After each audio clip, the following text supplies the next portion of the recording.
Welcome to From Scratch Ranch and the end of 2021. If you've been following our channel all along, you may not recognize me. The long beard is gone. I promised Kristen and Michaela that once we finished the Barndominium build that I would cut it all off, and here we are. Barndominium is done. So stay tuned to the very end of this Barndominium tour video if you'd like to see Michaela cut that old thing off. The last couple of years have been very, very productive for us as we wrap up this first phase of our plan to build our homestead and horse ranch from scratch and try to live a more self-sustaining lifestyle. The first phase has included a lot of the infrastructure. So the roads, power, water, septic, horse shelters, fencing, and more fencing, and more fencing. And then also building this barn slash shop slash barndominium that will be temporary living quarters for us while we build our dream home. And this barndominium will eventually become our guest house for family and friends when they come to visit. So if you haven't seen any of the videos of how we built all of this, you can visit our YouTube channel page and you can find them all there. Or I've added some links down below in the description to a few of the key videos that I think you might like. So this dream that we are currently living has been very timely considering everything that's going on in the world right now. And we are super excited about starting the next phase of our grand plan as we work with our architect on finalizing the designs of our forever home. But first, I know you want to get to a tour of the Barndominium, so let's get to it.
We built the Barndominium living quarters in just a small portion of the larger envelope of this building, this structure.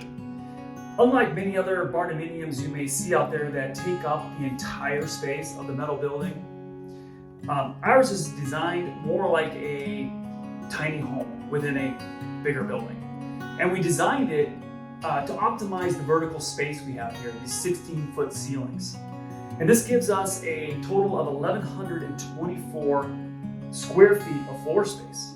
This room right here, this main room, is 16 feet wide by 27 feet long, just this space right here. So we have 2 bedrooms upstairs on the second floor and 1.5 baths, a half bath upstairs and then a full bath through that door right there, which is our laundry room, mud room, full bath area. We have a pretty good size family room, TV sitting area. And then on this side over here, we have our office nook area. And then on this wall, facing the pasture and the arena, is our kitchen and the window out looking at the horses. And this is a pretty good sized kitchen. It's got all modern appliances, including a dishwasher. And we have a food pantry over here. It's a small one, but it works. And then our eating area right here has a pretty good sized farm table that seats quite a few people. And then on this side, we have our really nice wood burning stove. I love this thing. And it just provides so much character and warmth to this home. The high 16-foot ceiling in the center of this space just opens it way up and makes it feel so much bigger than it really is. Centered between the 2 loft bedrooms, it creates so many more lines and corners and distances and textures that your eye just gravitates to. And your brain has to comprehend that. And then it makes it just feel so much bigger than it really is. We have a lot of symmetry in here and textures to go along with the 5 prominent features and focal points. The first obviously is the fireplace. Every one of these stones we harvested from our own land.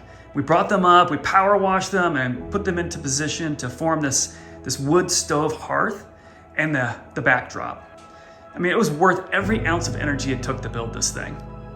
The mantle was also harvested from a windblown dead cedar tree that we found on our property, and I chainsaw milled this up into this beautiful rustic piece of art that just gives us this cabin in the woods feel. This high wall itself, it protrudes into the room slightly to help give it some depth. And I trimmed it out with this dark faux posts to tie it into the rest of the posts in the room, that we left exposed and stained it to accentuate that post-in beam look. The wood stove is one of my favorite parts of this build. It's the Jodel Oslo F500, and it's a Norwegian brand, and it's been around forever, since 1853. It's one of the new super efficient EPA approved stoves that it provides so much comfort during the winter months. I just think this whole fireplace just anchors the whole place and makes it feel like a home. Framing up the fireplace with perfect symmetry are the 2 spiral staircases from Paragon Stairs that lead up to the bedrooms. And the black color and tall posts fit perfectly in line with the wood stovepipe and draw the eyes upward toward the ceiling, which is then made up of corrugated metal between 2 large wood beams that break up the monotony of extended, boring white drywall ceiling that cover the lofts. The unconventional metal ceiling is then accentuated by an oversized windmill-style ceiling fan.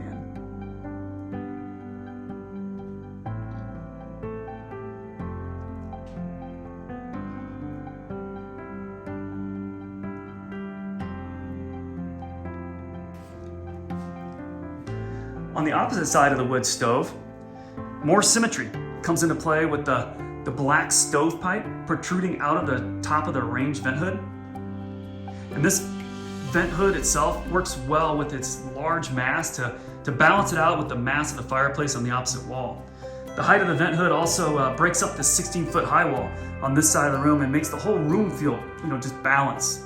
And this DIY vent hood was also built from scratch using a cedar tree from our own land that we milled up on our Wood Miser sawmill. And I accentuated these corners with angle iron to not only give it more dimension and depth, but also to tie in the industrial black iron look that goes really well with the black iron pipe on the microwave shelf we built here. The last prominent feature in this space are the loft pony walls. These walls were constructed to bring the outside in by mimicking our 4-board horse fencing that we built outside. With the dark posts and 4 cedar rails, it brings the view from right outside the kitchen window there, inside, right here, and to continue right into the Barndominium. I also built these pony walls in a modular way so that I can disassemble the center sections there and remove them so we can move large items like furniture up and down if we ever needed to.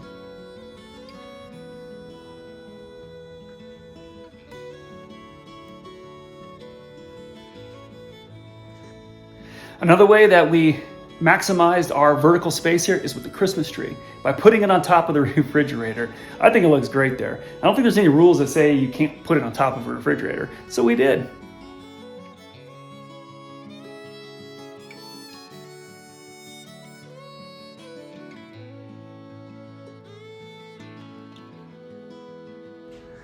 We had a lot of people ask us about the privacy of having these pony walls, half walls, separating the bedrooms from the living space. And you know what? The reason I did these pony walls primarily was to give it more of an open look, but also for our heat and air.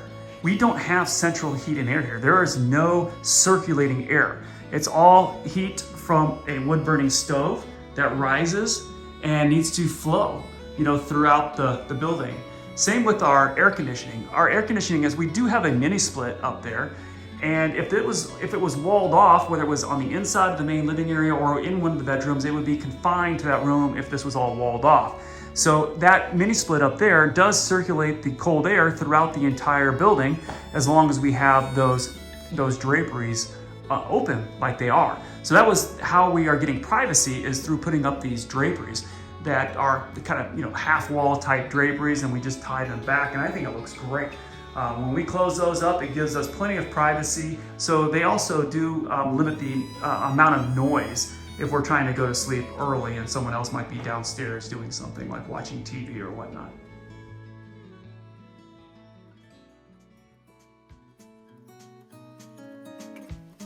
Next, we will head through this barn door into the mudroom area.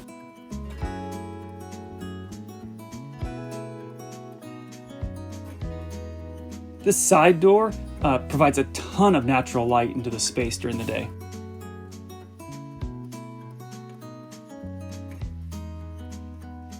The full bath is 8 foot by 5 foot and has a tub shower surround.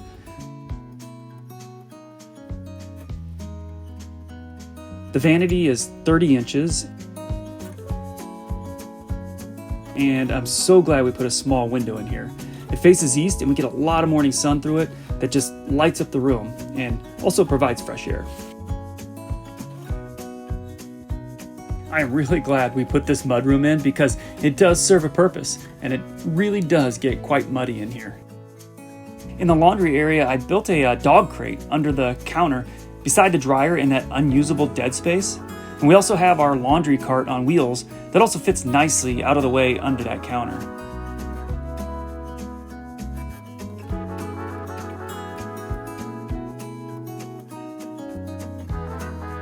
We have plans to build some mudroom cabinetry with a bench and coat hooks and cubbies and such to keep all of our jackets and hats and boots and bibs all organized. I mean, living in the country and on a farm or ranch with animals means this room gets really dirty, cluttered, and just piled high with stuff.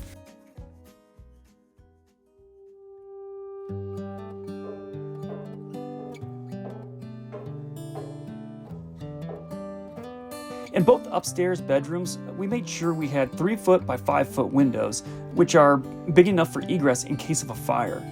They also provide a good deal of natural light into the room and give us a great view of our property from up here. The master bedroom loft is actually pretty good size at 15 foot by 16 foot and provides plenty of room for this king-size bed and these oversized dressers.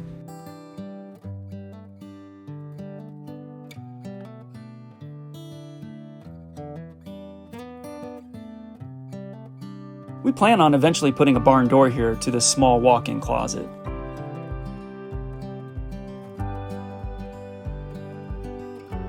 We ended up sacrificing half of the original planned closet space to put this half bath in upstairs here.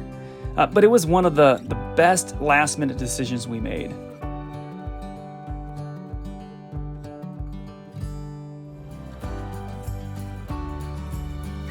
On the other side is Michaela's loft bedroom, which is 10 feet wide by 16 feet long and has a small closet.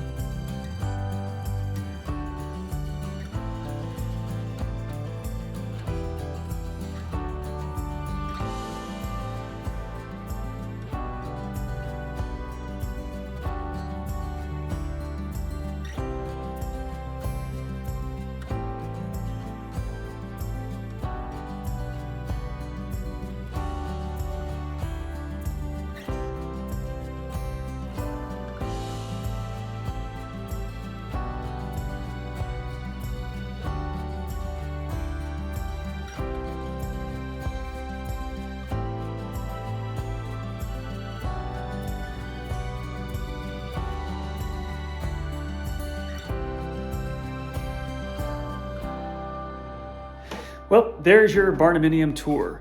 So hopefully you enjoyed this video. If you did, hit that like button and subscribe if you're not subscribed already. We have plenty more projects to do around here. So if you want to stay up to date on all those, make sure you subscribe. So Merry Christmas, and until next time, keep living the dream. Okay, Barndominium is finished, and that means it's a big milestone. So I promised I would cut my beard off. And Michaela's been looking forward to this day for a long time. It's been many, many, many years with this beard, right? Yeah. So now, I guess you're gonna cut it off. Yeah. Oh. Does it hurt? No, it doesn't hurt. But, oh wait, that's a lot of weight off my chin. Yeah, look at that. You just lost 10 pounds.